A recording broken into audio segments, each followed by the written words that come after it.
हाय friends, मैं हूं Manav. Welcome to movie shoovy. Prem Geet 3 देख के आया हूं और ये मेरी तीसरी मूवी है। थोड़ा सा टायर्ड फील कर रहा हूँ तो थोड़ा सा एनर्जी लॉस हो सकता है, लेकिन जो इसकी वादियां हैं उससे एनर्जी लॉस किसी का नहीं हो सकता। वो इस तरीके की वादियां हैं कि आप बोलोगे कि यार सब पहला ट्रेन पकड़ो, प्लेन पकड़ो और पहुंच जाओ यहाँ पर, ताकि आप इन अपनी छुट्टियां जो हैं बहुत अच्छे तरीके से एंजॉय कर पाओ। इतना सीनिक है, इतना ज़्यादा काम है कि आपको बोल दो कि यहाँ पर भी कामनेस को भंग करने के लिए राजा प्रजा और दुश्मनियां क्यों हो रही हैं, जो कि एक स्टोरी का एलिमेंट है जिसके बारे में हम डिस्कस करेंगे। ये एक नेपाली मूवी है आई थिंक, जो इस तरीके का यहाँ पर अटेम्प्ट रखा गया, जो विजन रखा गया है संतोष और चेतन का, और जो वो अटेम्प्ट करने की कोशिश कर रहे हैं नेपाली सिनेमा के, मैं कॉन्टेक्स्ट में बात कर रहा हूँ, वो मतलब हम अप्रिशिएट हमें करना चाहिए। अगर यही मूवी कोई बॉलीवुड में बनती या फिर कोई साउथ में कोई बनती तो शायद नज़रिया कुछ और होता, कि इसको हम थोड़ा और ज़्यादा क्रिटिकली इवैल्यूएट करते, क्योंकि बहुत सालों से वो मूवी बना रहे हैं, बजट्स भी उनके बहुत ज़्यादा होते हैं। तो लोकेशन पहले तो बहुत बढ़िया है, वीएफएक्स टाइप लोकेशन जो लोग अचीव करने की कोशिश करते हैं वहाँ पर ये रियल ब्यूटी है, तो इनका काम पहले तो वहाँ बच गया। कॉस्ट्यूम्स बहुत बढ़िया हैं, पहले उसकी बात कर लेते हैं। और स्टोरी हम बात करते हैं कि ऐसे एक प्रिमिटिव जगह की, और प्रिमिटिव नाम ठीक रहेगा इसके लिए, क्योंकि अगर हम इसको बाहुबली से कंपेयर करने लगेंगे तो वहाँ पर थोड़ा सा फिक्शन ज़्यादा था और ज़्यादा इस्तेमाल किया गया था इमेजिनेशन का। वहाँ पर जिस तरीके की शिप्स थी और गाने थे, बहुत ज़्यादा इलेबोरेट था। यहाँ पर काज़क जो किंगडम है उसकी बात होती है, और वो बिल्कुल सटा हुआ है हिमालय से, और ऐसी प्रेडिक्शन होती है कि एक राइटफुल राजा है बट वो छोटा है, उसका नाम है प्रेम, और एक है अमन। अब कुछ हद तक जो एलिमेंट उठाए गए हैं स्टोरी बिल्डअप करने के लिए, वो एक एलिमेंट ऑफ रामायण है और एक एलिमेंट ऑफ बाहुबली है। वो कैसे है? जो अमन है वो भल्लाल देव जैसा ही है, परफेक्ट है, स्ट्रांग है, but at the same time उसके जो माइनस पॉइंट है वो जेलसी है, और he wants to rule for the sake of ruling, कि मैं अपनी अथॉरिटी दिखा लूं।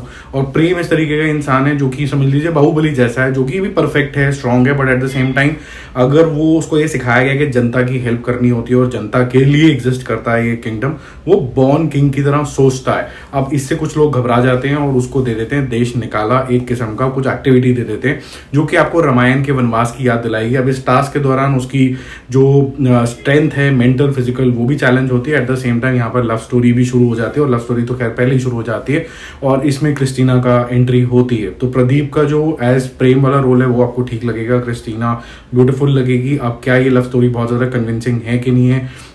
मैं ये बोलूँगा कि जो स्टार्ट हुआ जिस तरीके से ये, वो थोड़ा सा गिमिकी ज़रूर है, बट बीच में आते आते जब आप ये मान लेते हैं कि these guys are in love, फिर आपको ये थोड़ा सा बिलीवेबल लगने लग जाता है। हालांकि मैं ये नहीं बोलूँगा कि जितने भी यहाँ पर एक्टर्स हैं उनकी एक्टिंग जो है वो टॉप नॉच है, लेकिन जो आप देखते हो पर्दे के ऊपर वो ठीक ठाक है। मतलब आपको ऐसे एक जोन के अंदर डाल दिया जाता है जो थोड़ा सा बिलीवेबल वर्ल्ड लगता है, जो आप ये कह सकते हैं कि विन फॉर द डायरेक्टर है। अब यहाँ पर जो दरगाह जिसको ये बोलते हैं, अमन का विश्वास ये है कि मेरे को राइटफुल रूल करने के लिए, अपनी सत्ता बढ़ाने के लिए रूल करना, और प्रेम भाव से ही अब इस कम्युनिटी को आगे लेके जाना चाहता है। और जैसे मैंने बताया एक रामायण का एलिमेंट भी रखा गया।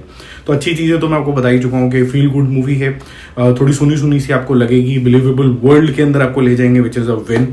Not so fancy but yet primitive. तो हर चीज़ प्रिमिटिव के जोन में जब आप डिफाइन करते तो कपड़े भी वैसे हो गए, कुल्हाड़ियों का यूज़ हो गया, और फिर उसी तरीके के आपको स्टोन एज टाइप में आपको लेके चले गए लगभग। तो आप उस तरीके से ही एक्सपेक्टेशन रखते हो इन किरदारों से।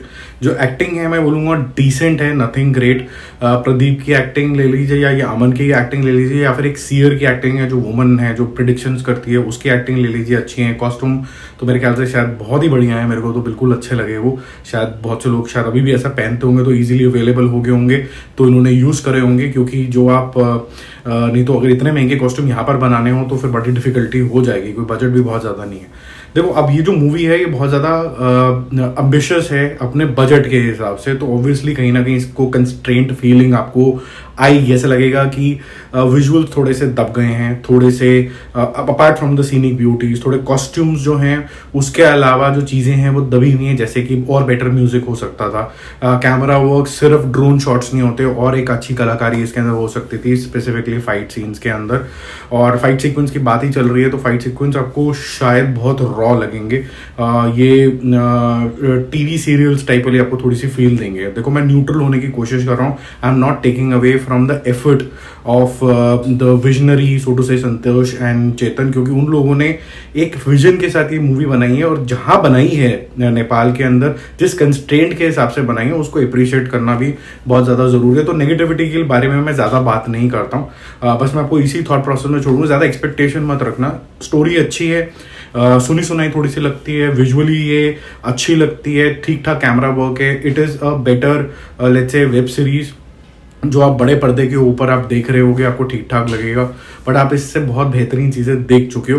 लेकिन एट द सेम टाइम क्योंकि पड़ोसी हैं और जिस तरीके का उन्होंने फर्स्ट ब्रेव करेजस ये अटेम्प्ट दिखाया है, तो उसको थम्स अप देना बहुत ज़्यादा ज़रूरी है। मैं इस मूवी को स्कोर नहीं करूँगा क्योंकि I would want more people to see it, and not only Nepali people but also in the Indian context, क्योंकि जो इसका विजन है वो काफ़ी बड़ा है और ऐसा विजन हिंदी सिनेमा भी होना ज़रूरी है। अभी हमने ब्रह्मास्त्र में इस तरीके का कुछ बड़ा विजन देखा, यहाँ पर भी विजन अच्छा है। मैंने प्रेम गीत 1 और 2 तो नहीं देखी, वो कैसी थी या इसके अंदर कोई कंटिन्यूटी थी भी कि नहीं थी मुझे नहीं पता, बट ये as a stand alone movie अपने आप में अलग सी है।